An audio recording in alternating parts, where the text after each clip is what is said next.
భక్తి టీవీ సమర్పించు శ్రీరస్తు శుభమస్తు కార్యక్రమానికి స్వాగతం సుస్వాగతం.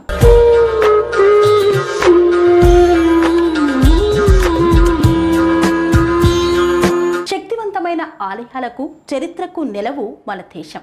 ఇక్కడ ఎన్నో పురాతన దేవాలయాలు ఉన్నాయి. ఒక్కో గుడిలో ఒక్కో ప్రత్యేకత ఉంటుంది. ఒకే రోజులో అమ్మవారు బాలికగా, యువతిగా, వృద్ధురాలిగా కనిపిస్తుంది. ఈ విశిష్టమైన దేవాలయంలో అన్ని అంతుచిక్కని రహస్యాలే ఉన్నాయి. ప్రతిరోజు జరిగే అద్భుతాన్ని చూసి అక్కడి ప్రజలు ఆశ్చర్యపోతారు. ఉత్తరాఖండ్ వాసులకు ఆరాధ్య దేవత దారీదేవి.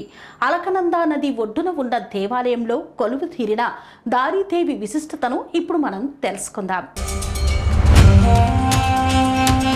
ఉత్తరాఖండ్లోని శ్రీనగర్ నుండి 14 కిలోమీటర్ల దూరంలో ఉంది. ఇక్కడ ప్రతిరోజు జరిగే అద్భుతాన్ని చూసి అక్కడి ప్రజలు ఆశ్చర్యపోతారు. ఉత్తరాఖండ్ వాసులకు ఆరాధ్య దేవత దారీదేవి.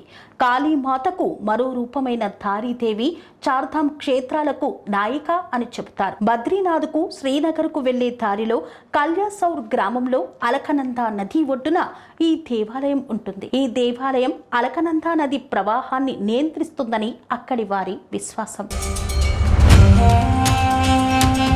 ఈ ఆలయం గురించి మహాభారతంలో ప్రస్తావించారు. సిద్ధపీఠం పేరుతో భాగవతంలో పేర్కొన్నారు. 108 శక్తి పీఠాల్లో దారీదేవి ఆలయం కూడా ఒకటని దేవి భాగవతంలో ఉంది. ఆదిశక్తి ఉగ్ర అంశ మహంకాళి అవతారమే దారీదేవి.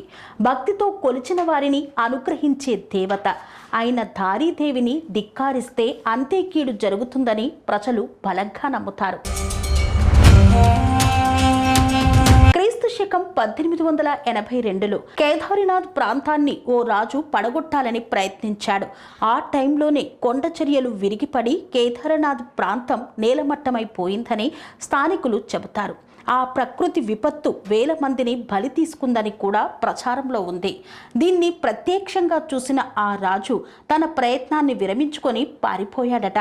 అప్పటి నుండి ఈ ఆలయం జోలికి వెళితే దారీదేవి ఆగ్రహం చవిచూడక తప్పదనే బలమైన విశ్వాసం ఈ ప్రాంతంలో స్థిరపడింది. 2013 మే నెలలో వచ్చిన ఉత్తరాఖండ్ వరదలకు కూడా ఈ దేవి ఆలయాన్ని తొలగించడమే ప్రధాన కారణమని చెబుతారు. శ్రీనగర్ హైడ్రో ఎలక్ట్రికల్ ప్రాజెక్టు నిర్మాణం కోసం ఉత్తరాఖండ్ ప్రభుత్వం విగ్రహాన్ని అక్కడి నుండి తొలగించి సమీపంలో కొండపై ప్రతిష్ఠించింది. ఆ మరుసటి రోజే కుంభవృష్టి కురిసి అలకనంద మహో ఉగ్రరూపం దాల్చి విలయ తాండవం చేసింది. అలకనంద ఉగ్ర రూపంలో దాదాపు 10,000 మంది మృత్యువాత పట్టారు. ఆ తర్వాత మళ్లీ విగ్రహాన్ని అదే స్థానంలో ప్రతిష్ఠించారు. గార్వాల్ ప్రాంతంలో అలకనందా నది ఒడ్డున ఉన్న ఈ దారీదేవి ఆలయం గర్భగుడిలో అమ్మవారు సగభాగం మాత్రమే ఉంటుంది. మిగతా భాగం కాళీమఠ్లో ఉందని చెబుతారు. కాళీమఠ్లో నిజానికి అమ్మవారి మిగతా శరీర భాగం ఉండదు. ఆ స్థానంలో ఒక స్త్రీ యంత్రాన్ని పూజిస్తారు. ఆదిశంకరాచార్యులు స్థాపించిన ఈ స్త్రీ యంత్రం అమ్మవారి యోనికి ప్రతిరూపంగా ఉంటుంది. ఈ పీఠానికి ఉత్తర దిశలో కేదారినాథ్ జ్యోతిర్లింగం ఉంది. ఈ ఉత్తర దిక్కుకి అధిపతి బుధుడు. బుధుడు అహింసను ప్రబోధిస్తాడు. ఫలితంగా ఉత్తర దిక్కు నుండి వచ్చే శాంతి ప్రభావం వల్ల ఆగ్నేయ దిశలో ఉండే కాళీమాత శాంతిస్తుందని చెబుతారు. ఆలయంలో అమ్మవారు ఉదయం బాలికగా, మధ్యాహ్నం నడి వయసు మహిళగా, సాయంత్రం వృద్ధురాలిగా మారుతుంది. అమ్మవారి శక్తి ఎలా ఉంటుందో ఇంతకన్నా ఏం చెప్పగలం? స్వామి బోధానంద గోసేవ ఆశ్రమం, సైతాపూర్. జ్యోతిష్యం, వాస్తుశాస్త్రం మన పూర్వీకులు మనకిచ్చిన వరం. దుర్గాదేవి, కాలభైరవ ఉపాసనతో వాక్సిద్ధి పొందిన శ్రీ శ్రీ బోధానందగిరి స్వామివారు మీకు ఎలాంటి సమస్యలున్నా, వాటిలో ముఖ్యంగా ధన నష్టం, ఆరోగ్య నష్టం, భార్యాభర్తల మధ్య గొడవలు, ప్రేమించుకున్న వారు దూరం అవడం, ఎన్ని సంబంధాలు వచ్చినా పెళ్లి ముడి పడకపోవడం, రోడ్డు ప్రమాదాలు, అప్పుల బాధలు, వ్యవసాయంలో నష్టాలు, పెద్దల మాట పిల్లలు వినకపోవడం, ఆరోగ్య శాంతి, గృహశాంతి, మనశ్శాంతి లేకపోవడం, ఇలాంటి సమస్యలు ఉన్నట్లయితే ఒక్కసారి స్వామీజీని కలవండి.